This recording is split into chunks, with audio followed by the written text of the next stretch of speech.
3/4 का whole square हो गया बराबर। उसके आगे क्या है बेटा, a का square plus 2ab plus b का स्क्वायर। तो सर्वप्रथम आपको a का स्क्वायर करना है। क्या किसके बराबर करना है बेटा, a का स्क्वायर। तो a हम क्या माने थे बेटा, 2/5 m माने थे। क्या माने थे, 2/5 बराबर क्या माने थे, 2/5। इसलिए a स्क्वायर के बराबर क्या हो जाएगा बेटा आपका 2/5 m का होल स्क्वायर हो जाएगा। प्लस साइन है बेटा आगे, आपको प्लस यहाँ पे लिखना है ना, प्लस यहाँ लिखना है। उसके बाद 2ab a का मान रखना है बेटा। a का मान रखने से पहले 2 जैसे का वैसे ही रहेगा। उसके बाद आपको 2ab, इनके बीच में आपको कोई साइन नहीं दिख रहा है, कोई साइन नहीं है, मतलब इनके बीच में आपको गुणा का साइन लगाना है। किसका साइन लगाना है बेटा, गुणा का साइन। 2 इंटू a का मान रखना है, a बराबर क्या माने थे बेटा 2/5 इंटू b का मान क्या रखे थे बेटा 3/4 प्लस साइन के प्लस साइन लगाना। अंतिम में b स्क्वायर है, तो आप b बराबर क्या माने थे बेटा अपन 3/4। तो आपको क्या करना है, यहाँ 3/4 का होल स्क्वायर हो जाएगा, क्योंकि b स्क्वायर में है कि नहीं है बेटा। अब आगे देखना है बेटा 2/5m का होल स्क्वायर है, तो यहाँ ब्रैकेट के अंदर जो भी संख्याएं हैं या राशियां हैं वो स्क्वायर में बदल जाएगी। किसमें बदलेगी, स्क्वायर। तो आपको 2 का स्क्वायर कितना होता है, 2 2 जा 4 अपन 5 का स्क्वायर क्या हो गया बेटा 25। m into m या m स्क्वायर हो जाएगा, क्या हो जाएगा m स्क्वायर। प्लस साइन के यहाँ पे आपको प्लस साइन लेना है। अब बेटा ये जो दिया है 2 into 2/5m into 3/4, तो बेटा इसमें जो है अंश का गुणा अंश के साथ और हर का गुणा हर के साथ करना है। तो पहले हम क्या करेंगे, अंश का गुणा करेंगे। इसमें कुछ नहीं है, 2 into 2/5m into 3/4 है, तो 3 2 जा 6 हो गया, 6 2 जा कितना होता है बेटा 12 होता है। अब हर का गुणा करो 4 into 5, तो 4 5 जा कितना होगा बेटा 20, और इंटू क्या था m था, तो m के m। अब आगे क्या करना है बेटा, प्लस साइन का प्लस साइन लेना। फिर क्या दिया 3/4 का होल स्क्वायर है ना। तो ब्रैकेट के अंदर जो भी संख्याएं हैं अपान में जो दी गई संख्याएं हैं उनको जो है हम स्क्वायर रूप में लिखेंगे। तो 3 का स्क्वायर क्या हो जाता है 9, 3 3 जा 9 अपन 4 का स्क्वायर क्या हो जाएगा 4 4 जा 16 बेटा। अब ये यहां तक हल हुआ और मान इतना है 4/25m का स्क्वायर प्लस 12/20m प्लस 9/16। इसमें क्या देखना है बेटा, ये जो अपान में दी गई संख्याएं हैं क्या ये सजाती हैं या विजाती। आप पिछली कक्षा में पढ़ा होगा कि सजाती संख्याओं को कैसे ऐड किया जाता है और विजाती संख्याओं को कैसे घटाया जाता है ना। तो आप देख पा रहे होंगे 4/25m का स्क्वायर प्लस 12/20m प्लस 9/16।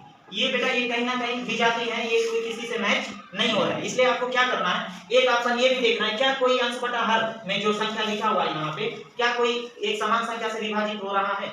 अगर कोई समान संख्या से विभाजित होगा तो आपको उसको विभाजित करना है। तो 9/16 3 से ये डिवाइड होगा लेकिन बेटा 16 विभाजित नहीं होगा है ना। तो 4 से 16 डिवाइड हो जाएगी लेकिन 9 नहीं होगी। इधर भी देख पा रहे होंगे आप 4/25m का स्क्वायर है कि नहीं है बेटा। तो ये तो है लेकिन ये 4 जो है 2 से डिवाइड हो सकती है लेकिन 5 2 से डिवाइड नहीं होगी, या 5 से 25 डिवाइड हो जाएगी तो 4 डिवाइड नहीं होगी। अब बीच में देखो 12/20m है ना, 12/20m क्या ये कोई ऐसी संख्या से विभाजित हो रही है, डिवाइड हो रही है। तो आप देखते हैं बेटा ये जैसे 3 से करके देखते हैं हम 3 4 जा 12 होगा लेकिन 3 का टेबल में 20 नहीं आता है क्या नहीं आता है। 4 से देखते हैं 4 1 जा 4 4 3 जा कितना होगा बेटा 12 और 4 5 जा कितना होगा 20। हां बेटा तो अब आगे बढ़ेंगे 4/25m का स्क्वायर प्लस आगे देखो यहाँ इनको विभाजित करने के बाद क्या क्या बचा बेटा, अंश बटे हर में, अंश में बचा 3 और हर में बचा 5 इंटू m 3/5m प्लस के प्लस 9/16। ये इसका हल होगा बेटा है ना, ये इसका हल होगा 4/25m का स्क्वायर प्लस 3/5m प्लस 9/16। ये जो है ये 2/5m plus 3/4 into 2/5m plus 3/4 का हल होगा। अब यहाँ क्या पूछा है बेटा, क्वेश्चन में क्या पूछा है, प्रश्न क्रमांक 2 में ये पूछा है 2/5m plus 3/4 into 2/5m plus 3/4 का हल का जो आंसर होगा विकल्पों में दिया होगा इनमें से कौन सा है। तो ए में दिया है 3/4m का स्क्वायर प्लस 12/20 प्लस 4/9।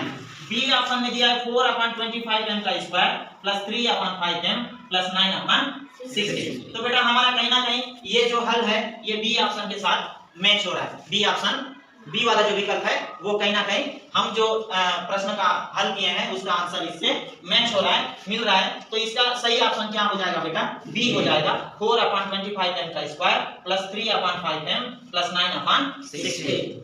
समझ गए बेटा? जी सर। तो आपको जो है कल की दक्ष परीक्षा में ना भी आए तो आपके आने वाले जीवन में कई प्रतियोगिता परीक्षाएं है कि नहीं है बेटा? तो हो सकता है कोई तो एक परीक्षा में आपको ऐसे प्रश्न को देखने मिलेगा। तो जब भी आपको ऐसा अवसर मिलेगा तो बिल्कुल इस तरह से आप हल कीजिएगा। ठीक है? जी सर।